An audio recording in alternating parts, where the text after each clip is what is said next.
you, members of the Cabinet and the IATF. Mr. President, good evening, Mr. Senator, the Chair on Committee on Health. Uh, Allow me, Mr. President, to read the Resolution 46A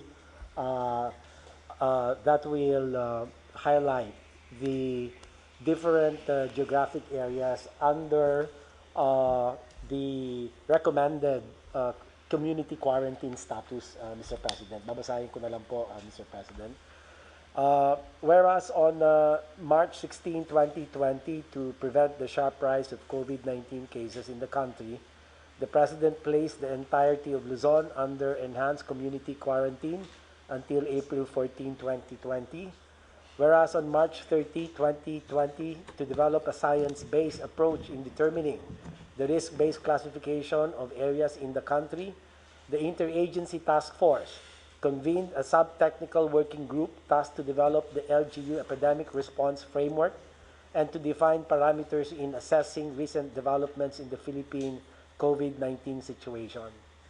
Whereas on April 3, 2020, the IATF finalized the parameters for deciding on the lifting or extension of the enhanced community quarantine in Luzon, which include trends on the COVID-19 epidemiological curve, the health capacity of the country, the social factors, the economic factors, as well as the security factors. Whereas on April 30, 2020, the Office of the Executive Secretary issued Executive Order number 112 imposing an enhanced community quarantine in high-risk geographic areas of the Philippines and a general community quarantine in the rest of the country from May 1 to May 15, 2020, adopting the omnibus guidelines on the implementation thereof and for other purposes. Whereas on May 27, 2020, the IATF released an updated risk classification in all provinces, highly urbanized cities, and independent component cities in the country, placing localities under different classifications of community quarantine with the goal of balancing economic activity and public health. Whereas as of June 14, there is a total of 25,930 confirmed cases in the Philippines. Now, therefore, be it resolved, as it is hereby resolved, that the IATF approves the following. The recommendations of the IATF Screening and Validation Committee, as amended, are approved beginning 16th of June 2020.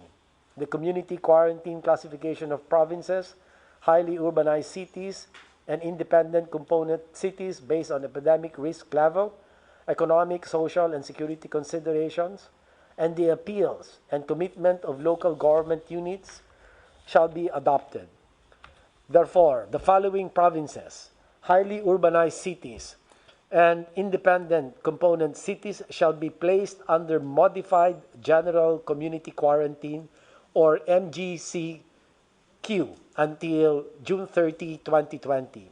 For Luzon, Cordillera Administrative Region or CAR, which includes Abra, Apayao, Benguet, Ifugao, Kalinga, Mountain Province, and Baguio City.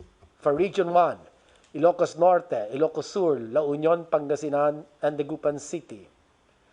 Batanes, Region 3, Nueva Ecija, Pampanga, Zambales, Angeles City, Lucena City. Region 4B, Marinduque, Oriental Mindoro, Romblon, Palawan, Puerto Princesa City. And Region 5, Albay, Camarines Norte, Camarines Sur, Catanduanes, Masbate, Sorsogon, Legazpi City, and Naga City. For Visayas, Region 6, Aklan, Antique, Capiz, Guimaras, Iloilo, Negros Occidental, Iloilo City, Bacolod City, and Region 8, Iliran, Eastern Samar, Leyte, Northern Samar, Western Samar, Southern Leyte, Ormoc City, and Tacloban. Now, Region Zamboanga del Norte, Zamboanga del Sur, Zamboanga, Sibugay, Isabela City. For Region 10, we have Bukidnon, Camiguin, Lanao del Norte, Misamis Occidental, Misamis Oriental, Cagayan de Oro City. Region 11, we have Davao de Oro, Davao del Norte, del Sur, Davao Occidental, and Davao Oriental.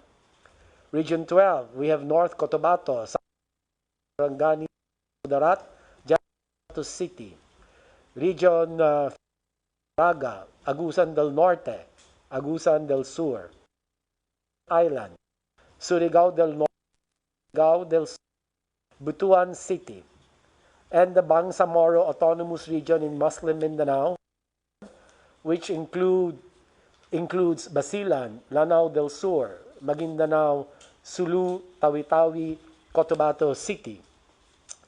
The following highly urbanized cities, independent component cities shall be placed under general quarantine or GCQ until June 30, 2020. We have Region 2, Isabela, Nueva Vizcaya, Quirino, and Santiago City. Region 3, Bataan, Bulacan, Tarlac, Olongapo City. Region 4A, we have Cavite, Laguna, Batangas, Rizal, Quezon, and Mindoro.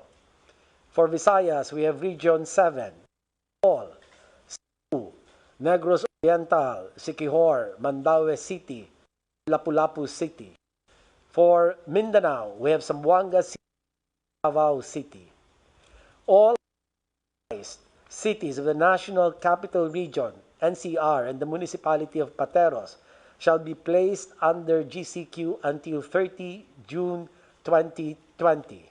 The NCR Regional Task Force RTF is hereby directed to monitor health system capacity and utilization rates across health facilities and ensure strict compliance to surveillance, isolation, treatment, and minimum health system standards. Due to the increasing number of new cases and widespread community transmission in majority of barangays in the city, as well as the consistent case doubling time of less than 7 days and significant increase in critical care utilization against critical care capacity, Cebu City shall be placed under enhanced community quarantine. This is the recommendation, Mr. President, for Cebu City to be escalated back to ECQ. For the same reasons, Talisay City, a component city under the province of Cebu, shall be placed under Modified Enhanced Community Quarantine or MECQ until June 30, 2020. All provinces, highly urbanized cities, and independent component cities are directed to observe the strict enforcement of the following measures. Minimum public health standards, especially uniform implementation in high-risk areas, such as healthcare settings, wet markets, supermarkets, government and workplaces, among others. Localized community quarantine in priority critical areas with community transmission with concurrence of the RIATF. Immediate facility-based isolation of all returning citizens, suspect, and probable cases. Scaling up of local health system capacity, especially for community isolation and critical care, including dedicated mechanical ventilators, ICU, isolation and ward beds for COVID-19 cases. And last but not least, submission of complete and accurate data through COVID Kaya and DOH data collect. The regional COVID special teams, in cooperation with the regional task force, are directed to A. Oversee and assist surveillance monitoring and contact tracing of suspect and probable cases with full mobilization of composite teams in areas with continuous transmission. Develop a ground operations plan to urgently execute control and public health measures in the next 2 weeks. Sir, Mr. President, this IATF has been approved during the 46th Interagency Task Force meeting today, as reflected in the minutes of the meeting held this 15th of June 2020 via video conference. So these are signed by the chair of IETF and the co-chair, Secretary Carlo Alexi B. Nograles. Thank you, Mr. President. We will talk about education, but the most pressing problem or the question most asked is why is it that there is only a small drop in the tuition fees even with this new learning setup? You can answer that later and you can have your own order of talking, ma'am.